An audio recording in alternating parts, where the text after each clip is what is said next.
الحمد لله نحمده ونستعينه ونستغفره ونؤمن به ونتوكل عليه ونعوذ بالله من شرور أنفسنا ومن سيئات أعمالنا من يهده الله فلا مضل له ومن يضلله فلا هادي له ونشهد أن لا إله إلا الله وحده لا شريك له ونشهد أن سيدنا ومولانا محمدا عبده ورسوله صلى الله تعالى عليه وعلى آله وأصحابه وبارك وسلم تسليما كثيرا أما بعد فأعوذ بالله من الشيطان الرجيم بسم الله الرحمن الرحيم لقد من الله على المؤمنين إذ بعث فيهم رسولا من أنفسهم يتلو عليهم آياته ويزكيهم ويعلمهم الكتاب والحكمة وإن كانوا من قبل لفي ضلال مبين صدق الله العظيم. معزز سامعین کرام، بزرگوں اور دوستوں، ربیع الاول کے مہینے کا آغاز ہو چکا ہے۔ اس مہینے میں امام الانبیاء خاتم النبیین محمد عربی صلی اللہ علیہ وسلم کی ولادت باسعادت ہوئی۔ اس مناسبت سے مختلف مقامات پر نبی کریم صلی اللہ علیہ وسلم کی سیرت کو بیان کرنے کے واسطے جلسے منعقد کیے جاتے ہیں۔ جمعہ کے بیانات میں اللہ کے رسول صلی اللہ علیہ وسلم کی سیرت کا تذکرہ کیا جاتا ہے اور سیرت کے جو مختلف پہلو ہیں اس کو اجاگر کیا جاتا ہے۔ دوستو، جب کسی کی سیرت بیان کی جاتی ہے تو سیرت نگاری اور سوانح نگاری کا ایک اصول ہے کہ جس کی سیرت کو بیان کیا جا رہا ہے اس کی پیدائش سے اس کی سیرت کا آغاز کیا جاتا ہے اور اس کی وفات پر اس کی سیرت اور سوانح کا اختتام ہو جاتا ہے۔ یہ سیرت نگاری کا، سوانح نگاری کا ایک اصول ہے۔ لیکن جب ہم حضور اکرم صلی اللہ علیہ وسلم کی سیرت طیبہ کا مطالعہ کرتے ہیں تو ہمیں پتہ چلتا ہے کہ سیرت نگاری کا یہ اصول یہاں پر ٹوٹ رہا ہے، اس لیے کہ محمد عربی صلی اللہ علیہ وسلم کی سیرت کا آغاز آپ صلی اللہ علیہ وسلم کی ولادت سے نہیں ہوتا، بلکہ آپ صلی اللہ علیہ وسلم کی سیرت کا آغاز اس کائنات کے آغاز سے ہوتا ہے، اور آپ صلی اللہ علیہ وسلم کی سیرت کا اختتام آپ کے دنیا سے پردہ فرما جانے پر ختم نہیں ہوتا، اختتام نہیں ہوتا، بلکہ آپ کی سیرت کا اختتام اس دنیا کے ختم ہو جانے پر اور اس کے بعد عالم حشر و نشر کے قائم ہونے اور مؤمنین کے جنت میں چلے جانے پر ہوگا۔ دوستو، اللہ کے رسول صلی اللہ علیہ وسلم جس دور میں اس دنیا کے اندر تشریف لائے اس دور کو دور جاہلیت، زمانے جاہلیت کہا جاتا ہے۔ یہ کوئی مبالغہ نہیں بلکہ حقیقت ہے کہ وہ صدی، جس صدی میں محمد عربی صلی اللہ علیہ وسلم مبعوث ہوئے، وہ جہالت کے، تاریکی کے عروج اور غلبے کی صدی تھی۔ ہر طرف جہالت پھیلی ہوئی تھی،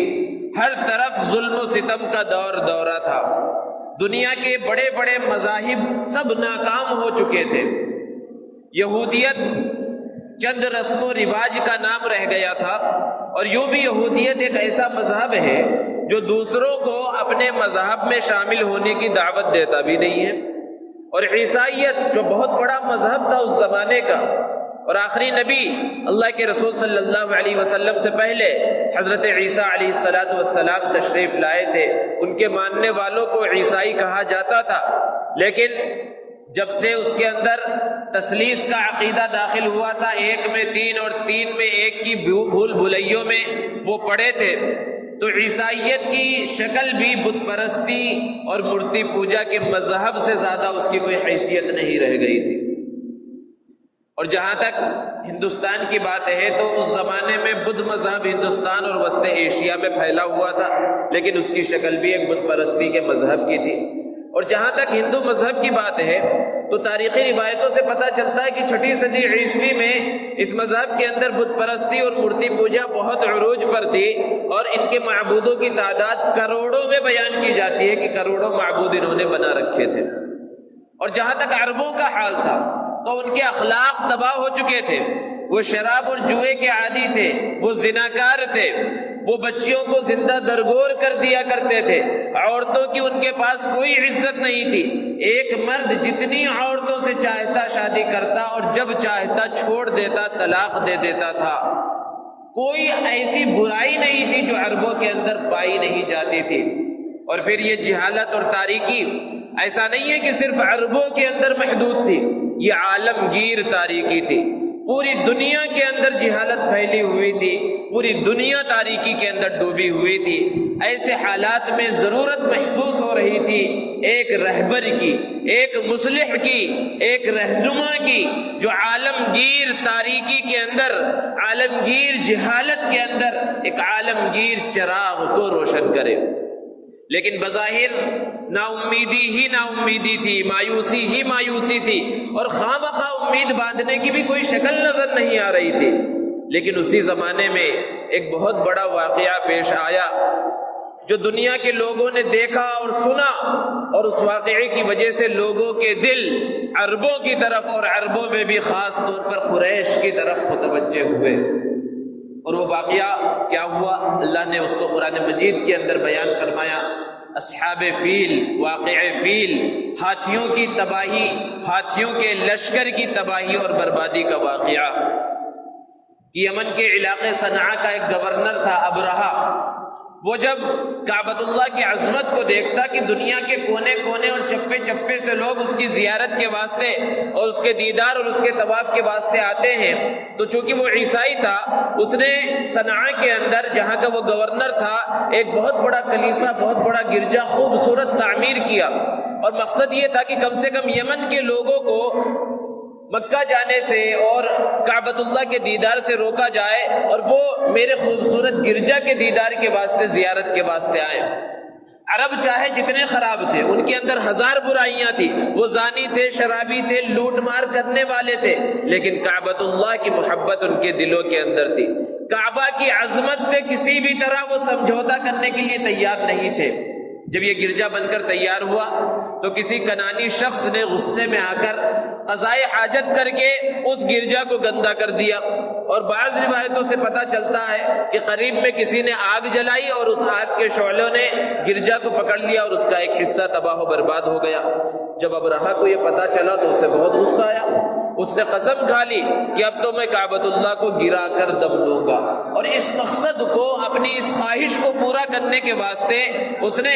اپنی فوج کا ایک مضبوط لشکر تو ساتھ میں لیا ہی، لیکن ساتھ ہی ساتھ مضبوط اور طاقتور ہاتھیوں کو بھی اس نے اپنے ساتھ لیا۔ ایک لشکر ہاتھیوں کا لے کر مکہ المکرمہ کی جانب روانہ ہوا۔ اللہ کے رسول صلی اللہ علیہ وسلم کی ولادت کا ہی یہ سال ہے، روایتوں سے پتہ چلتا ہے 50 دن پہلے یہ واقعہ پیش آیا، اور بعض روایتوں سے پتہ چلتا ہے بالکل قریب کا واقعہ ہے۔ تو بہرحال یہ مکہ المکرمہ کی جانب روانہ ہوا، اور مکہ پہنچ کر کعبۃ اللہ اور مسجد حرام سے پہلے ایک جگہ پر اس نے پڑاؤ کیا، وہاں پر اس کا تخت اور تاج سب کچھ لگا۔ وہاں پر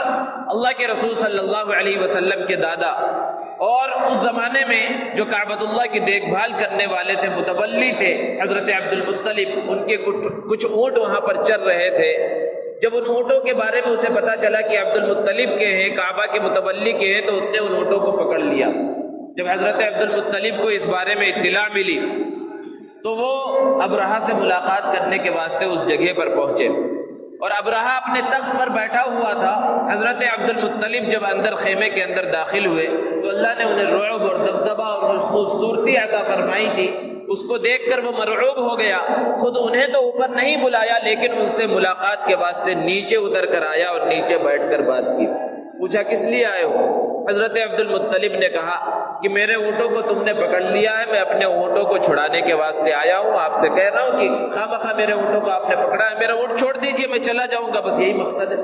اب رہا پریشان ہو گیا کہ یہ کیسا آدمی ہے، یہ کیسا کعبہ کا متولی ہے، اس کو تو فکر یہ ہونی چاہیے تھی، اسے پتا بھی ہے کہ میں کعبہ کو گرانے، کعبہ کو منہدم کرنے کے واسطے آیا ہوں، اور یہ اس کا ذمہ دار ہے، لوگوں نے اسے سردار بنایا ہے، اور یہ کعبہ کے بارے میں کوئی بات نہیں کر رہا، اسے تو اپنے معمولی اونٹوں کی پڑی ہوئی ہے۔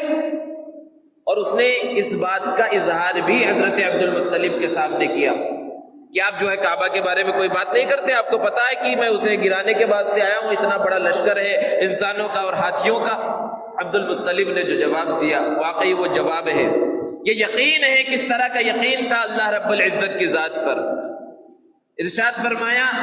کہ میں اونٹوں کا مالک ہوں، اس لیے مجھے اس کی پڑی ہوئی ہے، اس گھر کا جو مالک ہے اس کی حفاظت وہ خود کرے گا، میری ضرورت نہیں ہے۔ اور اللہ نے حفاظت کر کے دکھلایا۔ اللہ رب العزت کا یہ اصول ہے کہ اللہ تبارک و تعالیٰ ایک طاقت کو دوسری طاقت سے نہیں لڑواتا، اللہ ہاتھی کا مقابلہ ہاتھی سے نہیں کرواتا، کیونکہ اگر ہاتھیوں کا ایک لشکر ایک جانب ہو اور دوسری جانب ہاتھیوں کا بھی لشکر ہو اور دونوں ہاتھیوں کے لشکر میں مقابلہ ہو جائے اور ہاتھیوں کا ایک لشکر دوسرے ہاتھیوں کے لشکر کو تباہ و برباد کر دے تو اس میں کون سی خاص بات ہے؟ دو طاقتوں میں مقابلہ ہوتا رہتا ہے، کوئی ایک ہار جاتا ہے، کوئی جیت جاتا ہے۔ یہاں کوئی اللہ کی بڑائی کو بیان نہیں کرے گا۔ دو مضبوط ملکوں کے اندر مقابلہ ہو اور برابر کی فوج کے درمیان مقابلہ ہو اور ایک فوج جیت جائے تو کوئی بڑی بات نہیں ہے، وہاں کہتے ہیں فلاں ملک نے فلاں کو ہرا دیا۔ لیکن جب ایک کمزور کا طاقتور سے مقابلہ ہو اور وہاں کمزور طاقتور پر فتح حاصل کر لے تو وہاں اللہ رب العزت کی بڑائی کو بیان کیا جاتا ہے۔ کوئی یہ نہیں کہتا کہ 313 کے معمولی لشکر نے 1000 کے لشکر کو تباہ و برباد کر دیا، بلکہ یہ کہا جاتا ہے اللہ رب العزت نے اپنے فضل سے 313 کے معمولی لشکر سے 1000 کے لشکر کو تباہ و برباد کرا دیا۔ اللہ کی بڑائی بیان کی جاتی ہے۔ اللہ رب العزت نے ہاتھیوں کے مقابلے میں ہاتھیوں کو نہیں بھیجتا، چاہتے تو ہاتھیوں کا لشکر بھیج دیتے تھے، معمولی پرندوں کو اللہ نے بھیجا، ابابیل کے لشکر کو بھیجا، معمولی کنکریاں ان کے چونچ کے اندر تھی اور ابابیل معمولی پرندوں کے لشکر کے ذریعے ہاتھیوں کے لشکر جرار کو تباہ و برباد کر دیا۔ اس کے اندر جب بھی اس واقعے کو بیان کیا جائے گا اللہ رب العزت کی بڑائی کو بیان کیا جائے گا کہ اللہ رب العزت نے کس طرح انتقام لیا۔ ہاتھیوں کا لشکر، انسانوں کا لشکر تباہ و برباد ہو گیا اور ابرہا غلیظ ترین بیماری کے اندر مبتلا ہو کر وہ بھی ہلاک اور برباد ہو گیا۔ یہ کوئی معمولی واقعہ نہیں تھا، اس واقعے کی شہرت پوری دنیا کے اندر ہوئی اور لوگوں کے دل عرب کی جانب اور قریش کی جانب متوجہ ہوئے اور لوگ یہ سمجھنے لگے کہ ان قریب کوئی ایسی شخصیت آنے والی ہے جو کعبۃ اللہ کو وہ عظمت دلائے گی، وہ مقام و مرتبہ دلائے گی کہ دنیا کی کوئی دوسری عمارت پھر اس کا مقابلہ نہیں کر سکے گی۔ دوستو، جس طرح بارش ہونے سے پہلے ٹھنڈی ٹھنڈی ہوائیں چلتی ہیں اور جس طرح موسم بہار کے آنے سے پہلے درختوں پر اس کے آثار نظر آنے لگتے ہیں، کچھ اسی طرح محمد عربی صلی اللہ علیہ وسلم کی ولادت باسعادت سے پہلے ہوا۔ آپ ابھی دنیا میں تشریف نہیں لائے، آپ کے انوارات اور برکات کا ظہور دنیا کے اندر ہونے لگا۔ یہ بڑا واقعہ جسے ارہاس کہا جاتا ہے، اللہ کے رسول صلی اللہ علیہ وسلم کی ولادت باسعادت سے پہلے پیش آیا۔ بہت سی ایسی چیزیں پیش آ رہی تھی جو اشارہ کر رہی تھی کہ ان قریب ایسی شخصیت آنے والی ہے جس کی وجہ سے دنیا سے کفر اور شرک کا خاتمہ ہو جائے گا، ظلم و ستم کا خاتمہ ہو جائے گا، اور ہر طرف اس شخصیت کا انتظار تھا، ہر ایک کو انتظار تھا، اس آسمان کو انتظار تھا۔ کس چیز کا انتظار تھا؟ اس ابر رحمت کا، اس بہار جاویدہ کا انتظار تھا۔ اس آسمان کو بھی جس نے زمانہ ہوا، صدیہ ہوا، ایک توحید پرست مسلمان کو نہیں دیکھا تھا، اس ابر رحمت کا انتظار اس روئے زمین کو بھی تھا جس پر اللہ کے نام کا سجدہ نہیں ہو رہا تھا، اس باران رحمت کا انتظار یتیموں کو تھا جن کے سر پر دست شفقت رکھنے والا کوئی نہیں تھا، اس ابر رحمت کا انتظار بیواؤں کو تھا جن کے دامن پر بیوگی کے سوا کوئی دوسرا داغ نہیں تھا، لیکن اسی داغ کی وجہ سے انہیں معاشرے سے کاٹ کر رکھ دیا گیا تھا، الگ تھلگ کر دیا گیا تھا۔ اس باران رحمت کا انتظار مزدوروں کو تھا، یتیموں کو تھا، بیواؤں کو تھا، ہر ایک کو تھا۔ غرض یہ کہ ہر طرف انتظار ہی انتظار تھا، اور نہ جانے کتنے لوگ اس انتظار میں دنیا سے جا بھی چکے تھے، لیکن پھر بالآخر وہ انتظار کی گھڑیاں ختم ہوئی، اور 570 عیسوی میں پیر کے دن ربیع الاول کے مہینے میں وہ شخصیت دنیا کے اندر آ گئی جس کا سب کو انتظار تھا۔ وہ بشر آ گیا جو وجہ عظمت بشر تھا۔ اللہ کے رسول صلی اللہ علیہ وسلم کی ولادت بسعادت ہوئی۔ دوستو، اللہ رب العزت کا یہ اصول ہے، اللہ کا یہ قانون ہے کہ اللہ تبارک و تعالی جب کسی کو بڑا مقام و مرتبہ عطا فرماتے ہیں تو اسے سخت ترین آزمائشوں کے اندر مبتلا کرتے ہیں۔ اللہ کے رسول صلی اللہ علیہ وسلم کے جد امجد حضرت ابراہیم علی نبینا علیہ الصلوۃ والسلام کے واقعے کو ہم نے بارہا سنا کہ کس طرح جب اللہ نے انہیں امامت اور قیادت کے منصب پر سرفراز فرمایا تو پہلے کیسے سخت ترین امتحانات لیے۔ اللہ رب العزت نے جب چاہا کہ محمد عربی صلی اللہ علیہ وسلم کو اس دنیا میں بھیجا جائے اور کس خاندان میں بنو ہاشم کے اندر بھیجا جائے، تو اللہ کے رسول صلی اللہ علیہ وسلم کے ساتھ تعلق رکھنے والی 3 شخصیات کا اللہ رب العزت نے سخت امتحان لیا۔ پہلا امتحان حضور اکرم صلی اللہ علیہ وسلم کے دادا حضرت عبد المطلب کا ہوا۔ عبد المطلب ان کا اصلی نام نہیں ہے، ان کا اصلی نام تھا شیبہ۔ جب ان کی ولادت ہوئی تو بہت خوبصورت تھے، اور پیدائشی طور پر ان کے بالوں کے اندر چمک تھی، سفیدی تھی، جس کی وجہ سے ان کی خوبصورتی میں اضافہ ہو گیا تھا، اس لیے ان کا نام شیبہ رکھ دیا گیا۔ ان کی جب ولادت ہوئی کچھ ہی دنوں کے بعد ان کے والد کا انتقال ہو گیا۔ والدہ اکیلے مکے میں رہ گئی، اس لیے کوئی دیکھ بھال کرنے والا نہیں تھا، اس لیے مکہ کو چھوڑ کر اپنے مکے مدینہ جو اس زمانے میں یثرب کہلاتا تھا وہاں چلی گئی، اور اس بچے کی جو آگے چل کر محمد عربی صلی اللہ علیہ وسلم کے دادا بننے والے ہیں، اس بچے کی تربیت اور پرورش مدینہ المنورہ میں یثرب میں ہو رہی ہے، قسم پرسی کے عالم میں۔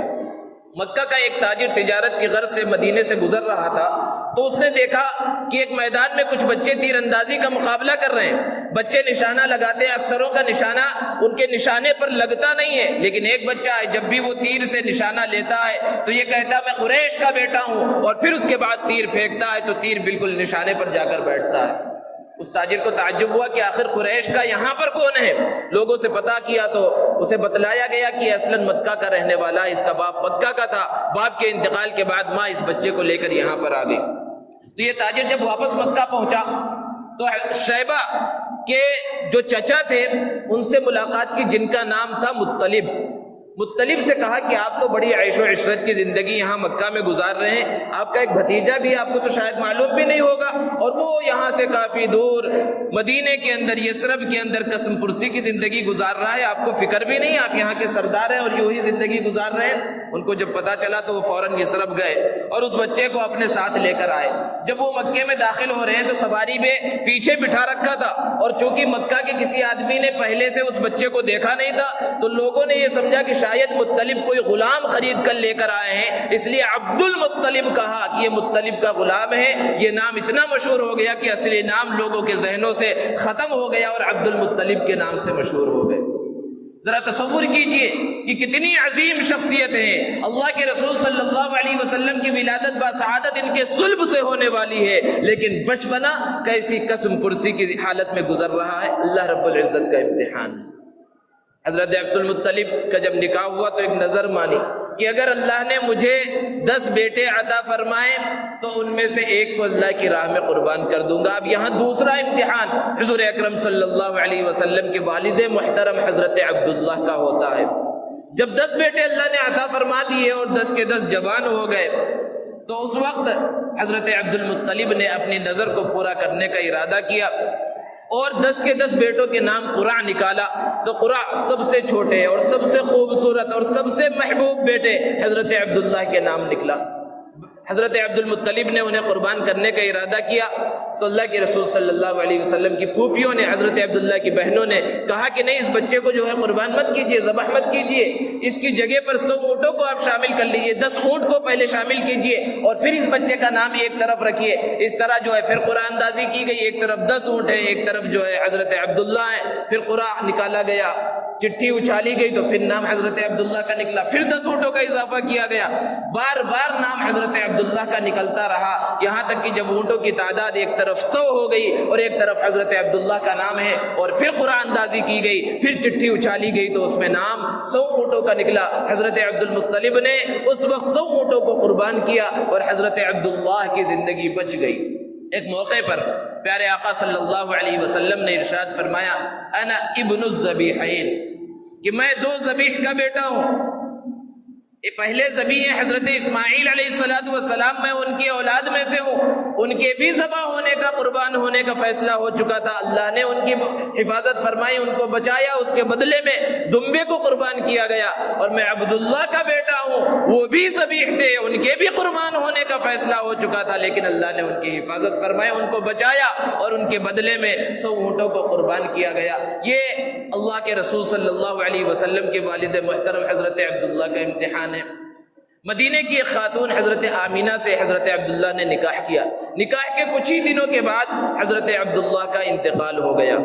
اللہ کے رسول صلی اللہ علیہ وسلم ابھی دنیا میں تشریف نہیں لائے، والد محترم کا پہلے ہی انتقال ہو گیا،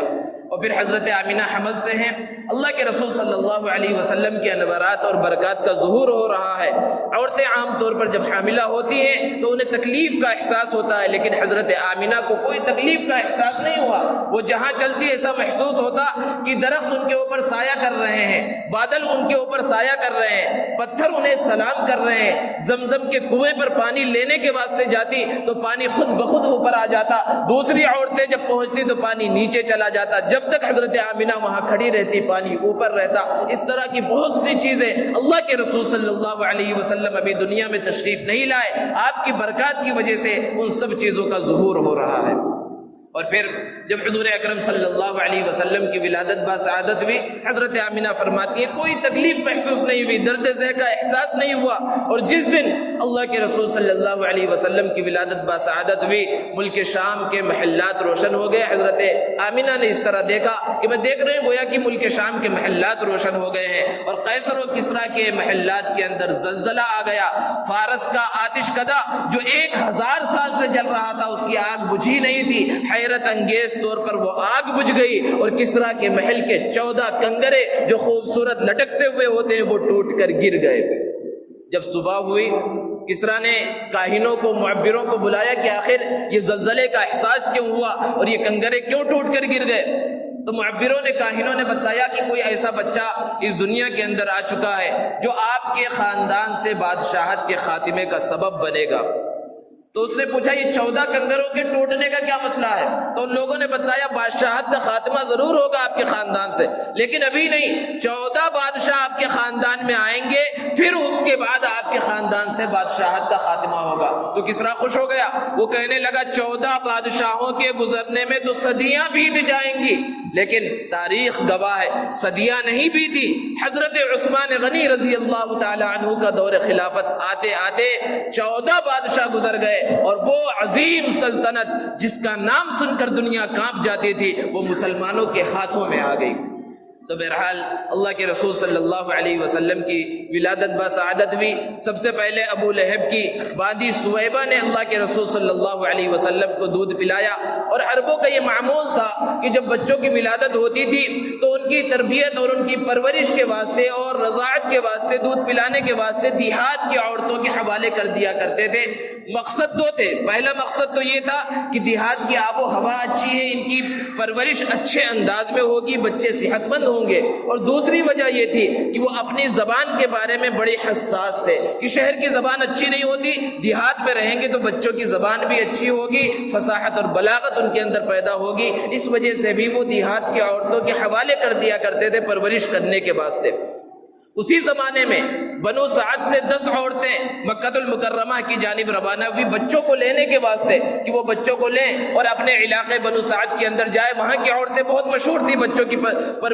پرورش اور تربیت کے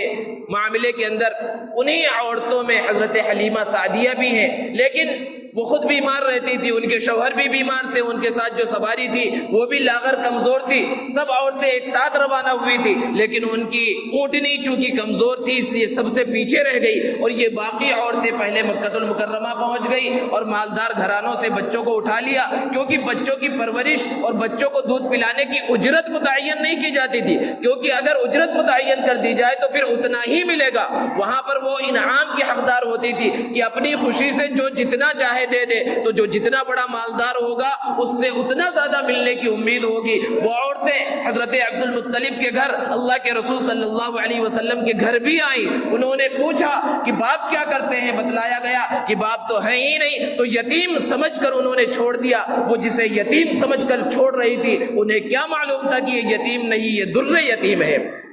جب حضرت حلیمہ سعدیہ مکہ المکرمہ پہنچی تو دیکھا کہ سارے مالدار گھرانوں کے بچے تو لے لیے گئے ہیں، اب آخر میں اللہ کے رسول صلی اللہ علیہ وسلم بچے ہوئے ہیں۔ وہاں پر جب پہنچی حضرت آمینہ گود میں لیے ہوئے تھی، چادر جب ہٹایا اللہ کے رسول صلی اللہ علیہ وسلم کی مسکراتے ہوئے چہرے کو دیکھا تو اللہ کے رسول صلی اللہ علیہ وسلم کی محبت ان کے دل کے اندر بیٹھ گئی، اور باہر گئی اور اپنے شوہر سے کہا کہ خالی ہاتھ ہم نہیں جائیں گے، اس بچے کو ہی لے کر جائیں گے، ہو سکتا ہے اللہ رب العزت اس کی وجہ سے ہمیں فائدہ پہنچائے۔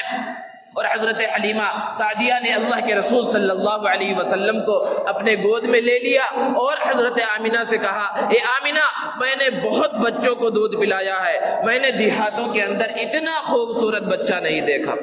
حضرت آمینہ نے کہا کہ حلیمہ تم نے دیہاتوں میں اتنا خوبصورت نہیں دیکھا، میں نے کئی شہروں کا سفر کیا ہے، میں نے شہروں میں اتنا خوبصورت بچہ نہیں دیکھا۔ حضرت عبد المطلب موجود تھے، انہوں نے کہا اے حلیمہ تم نے دیہاتوں میں اتنا خوبصورت نہیں دیکھا، اے آمینہ تم نے شہروں میں اتنا خوبصورت نہیں دیکھا، میں نے ملکوں کا سفر کیا ہے، میں نے ملکوں میں اتنا خوبصورت بچہ نہیں دیکھا۔ اللہ کے رسول صلی اللہ علیہ وسلم کے حسن و جمال کو بیان کرنے کے واسطے فرضی انداز میں لوگوں نے بیان کیا کہ ایسے موقع پر اگر حضرت جبرائیل سے کہا جائے کہ آپ بھی کچھ فرمائیں تو حضرت جبرائیل کیا کہیں گے کہ حلیمہ تو نے گاؤں میں اتنا خوبصورت نہیں دیکھا، اور اے آمینہ تو نے شہروں میں اتنا خوبصورت نہیں دیکھا، اے عبد المطلب تم نے ملکوں میں اتنا خوبصورت نہیں دیکھا، میں نے تو پوری کائنات کا سفر کیا ہے، میں نے پوری کائنات میں اتنا خوبصورت نہیں دیکھا۔ ایسے موقع پر اللہ رب العزت فرمائے تو کیا فرمائیں گے؟ اے حلیمہ تو نے گاؤں میں اتنا خوبصورت نہیں دیکھا، اے آمینہ تو نے شہروں میں اتنا خوبصورت نہیں دیکھا، اے عبد المطلب تم نے ملکوں میں اتنا خوبصورت نہیں دیکھا، اے جبرائیل تم نے کائنات میں اتنا خوبصورت نہیں دیکھا، میں نے اتنا خوبصورت کسی کو پیدا ہی نہیں کیا۔ یہ خوبصورتی کا عالم ہے جس کو حضرت حسان ابن ثابت رضی اللہ تعالی عنہ نے بیان فرمایا، وَأَحْسَنَ مِنْكَ لَمْ تَرَ قَطُّ عَيْنِي وَأَجْمَلَ مِنْكَ لَمْ تَلِدِ النِّسَاءُ خُلِقْتَ مُبَرَّأً مِنْ كُلِّ عَيْبٍ كَأَنَّكَ قَدْ خُلِقْتَ كَمَا تَشَاءُ۔ یہ عربی کی جو ملاحت ہے، جو خوبصورتی ہے، کتنا بھی اس کا اردو میں ترجمہ کر لیا جائے، وہ انداز جو حضرت حسان نے اپنایا ہے ان کی جو کیفیت ہے اور وہ جو بتلانا چاہتے ہیں اس کا ترجمہ نہیں ہو سکتا۔ بعض اردو شاعروں نے اس کا ترجمہ کرنے کی کوشش کی ہے کہ جہاں میں ان سے چہرہ ہے نہ ہے خندہ جبھی کوئی، ابھی تک عورتیں نہ جن سکی ان سا ہنسی کوئی۔ یہ اللہ کے رسول صلی اللہ علیہ وسلم کے حسن و جمال کا عالم ہے۔ حضرت عبد المطلب نے 7ویں دن حضور اکرم صلی اللہ علیہ وسلم کا عقیقہ کیا اور حضرت آمینہ سے پوچھا کہ آپ نے کوئی نام سوچ رکھا ہے؟ حضرت آمینہ نے کہا کہ ہاں ایک نام ہے احمد۔ احمد کے معنی ہے اللہ رب العزت کی سب سے زیادہ تعریف کرنے والا، کہ اس سے پہلے کسی نے اتنی تعریف نہ کی اور اس کے بعد بھی اتنی تعریف نہ کرے کوئی۔ حضرت عبد المطلب نے کہا میں نے بھی ایک نام سوچ رکھا ہے اور وہ نام ہے محمد، کیونکہ جب سے اس بچے کی ولادت ہوئی ہے جس نے بھی اس بچے کو دیکھا خوش ہوا اور تعریف کی، اور محمد کے معنی ہے جس کی سب سے زیادہ تعریف کی جائے کہ اس سے پہلے کسی کی اتنی تعریف نہ کی گئی ہو اور اس کے بعد بھی کسی کی اتنی تعریف نہ کی جائے۔ بہرحال حضرت حلیمہ سعدیہ نے اللہ کے رسول صلی اللہ علیہ وسلم کو اپنے ساتھ لیا اور اپنے شوہر کے ساتھ اس لاغر اور کمزور اونٹنی پر سوار ہوئی، اور وہ بنو سعد کی پہلے جو عورتیں آئی تھی، جو قافلہ تھا وہ پہلے روانہ ہو چکا تھا، یہ کمزور اور لاغر اونٹنی اب اس نے سفر کرنا شروع کیا۔ حضور اکرم صلی اللہ علیہ وسلم کی برکت سے وہ لاغر اور کمزور اونٹنی نے اتنی تیزی سے سفر کیا کہ ان عورتوں کے برابر پہنچ گئی۔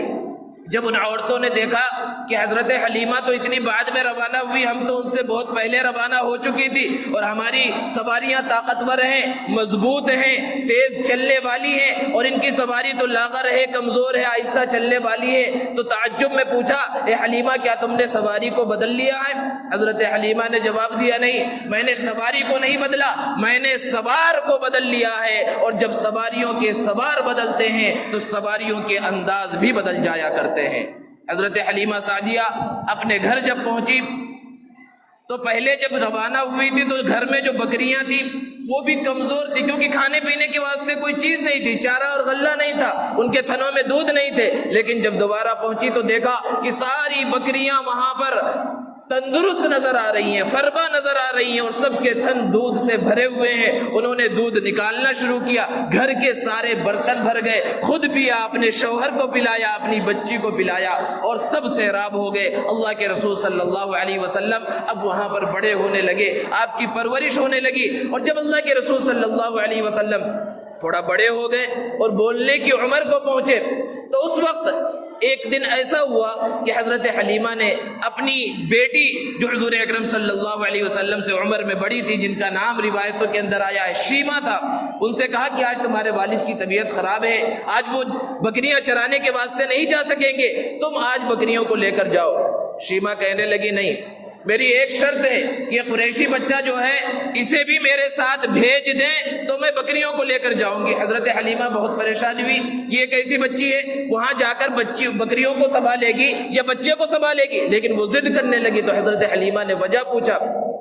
تو شیمہ نے جواب دیا کہ ایک دن چپکے سے اس قریشی بچے کو میں جنگل میں لے کر چلی گئی بکریاں چرانے کے واسطے، تو وہاں میں نے بڑا عجیب و غریب منظر دیکھا کہ میں اس بچے کو لے کر ایک جگہ پر بیٹھ گئی، اور یہ بکریاں جو بہت سرکش ادھر ادھر بھاگ جاتی ہیں وہ بہت آسانی کے ساتھ انہوں نے جو ہے غذا کھائی اور جو ہے چارے کو چرا، اور اس کے بعد سب کے سب آ کر بیٹھ گئی بالکل سامنے، اور وہ بھیڑیا جو ہماری بکریوں کا دشمن ہے وہ ہماری بکریوں کی حفاظت کر رہا تھا، میں اپنے قریشی بھائی کو دیکھ رہی تھی اور یہ بکریاں بھی قریشی بھائی کو ہی دیکھ رہی تھی، اس لیے مجھے بہت آسانی ہو جائے گی، بکریوں کے پیچھے دوڑنا نہیں پڑے گا، اس لیے اس قریشی بچے کو بھی ساتھ میں بھیجے۔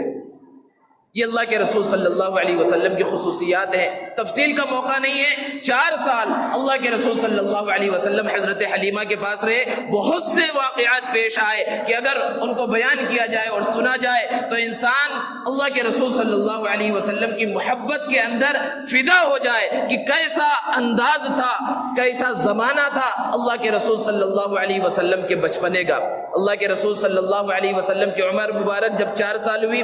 تو پہلی مرتبہ شق صدر کا واقعہ پیش آیا۔ اللہ کے رسول صلی اللہ علیہ وسلم کے مبارک سینے کو فرشتوں نے چاک کیا اور قلب مبارک کو نکال کر اس کو صاف کیا اور دھلا اور انوار و حکمت کو بھرا گیا۔ یہ واقعہ جب پیش آیا حضرت حلیمہ پریشان ہو گئی اور اپنے اس قریشی بچے کو لے کر حضرت آمینہ کے پاس پہنچی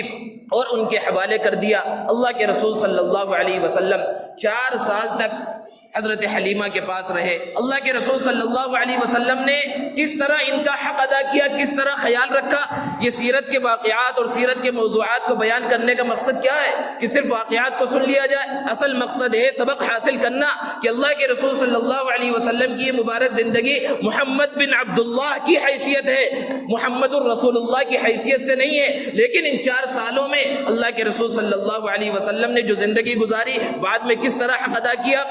کہ غزوہ حنین میں بہت بڑی فتح حاصل ہوئی، 6000 قید ہو کر آئے، اللہ کے رسول صلی اللہ علیہ وسلم نے مال غنیمت تقسیم بھی فرما دیا، صحابہ اللہ کے رسول صلی اللہ علیہ وسلم کے پاس آئے اور عرض کیا کہ قیدیوں میں ایک خاتون ہے جو کہہ رہی ہے کہ مجھے محمد صلی اللہ علیہ وسلم کے پاس لے کر چلو، میں ان کی بہن ہوں۔ اللہ کے رسول صلی اللہ علیہ وسلم نے ارشاد فرمایا میں عبداللہ اور آمینہ کا اکلوتا بیٹا ہوں، میری تو کوئی بہن نہیں ہے، انہیں بلاؤ۔ جب انہیں بلایا گیا اللہ کے رسول صلی اللہ علیہ وسلم پہلی نظر میں پہچان نہ سکے، کیونکہ کہاں 4 سال کی عمر میں دیکھا تھا اور کہاں اب ایک لمبا زمانہ، تقریباً 50 سال سے زیادہ کا زمانہ گزر چکا ہے۔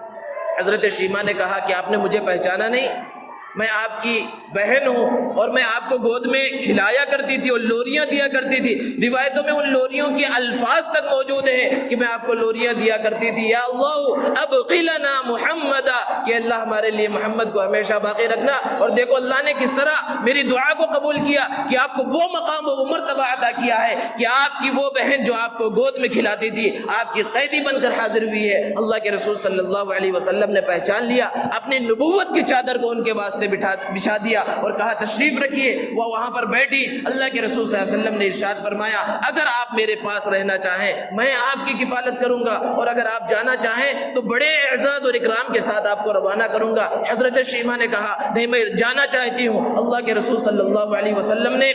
بہت سے ہدایا اور تحائف کے ساتھ ان کو روانہ کیا۔ جب کچھ دور چلی گئی، روایتوں کے اندر ہے پھر واپس پلٹ کر آئیں اور کہنے لگی اللہ کے رسول اگر میں ایسے ہی واپس چلی گئی تو میری قوم کے لوگ کیا کہیں گے کہ محمد سے تمہارا ایک رشتہ تھا اس لیے تم قید سے چھوٹ کر آ گئی اور اپنے علاقے والوں کا اور دوسرے قیدیوں کا کچھ تم نے خیال نہیں کیا۔ اللہ کے رسول صلی اللہ علیہ وسلم نے اس بات کو سن کر 6000 قیدیوں کو آزاد کرنے کا فیصلہ کیا۔ کس وجہ سے؟ اس رضاعت کے رشتے کی وجہ سے اللہ کے رسول صلی اللہ علیہ وسلم نے 6000 قیدیوں کو آزاد فرما دیا۔ اور پھر نتیجہ کیا نکلا؟ وہ سب کے سب اسلام کے دامن میں آ گئے۔ وہ 6000 قیدیوں کو آزاد کیا گیا تھا۔ بعض روایتوں میں اس کی دوسری وجہ بیان کی گئی ہے، لیکن بعض روایتوں میں یہ وجہ بیان کی گئی ہے۔ ذرا تصور کیجئے آج ہمارے نزدیک رشتوں کا کیا عالم ہے، بھائی بھائی میں اور بیٹے اور باپ میں کس طرح لڑائیاں ہیں، اور اللہ کے رسول صلی اللہ علیہ وسلم نے کیسے دودھ کے رشتے کو تو رشتہ ہی نہیں سمجھا جاتا۔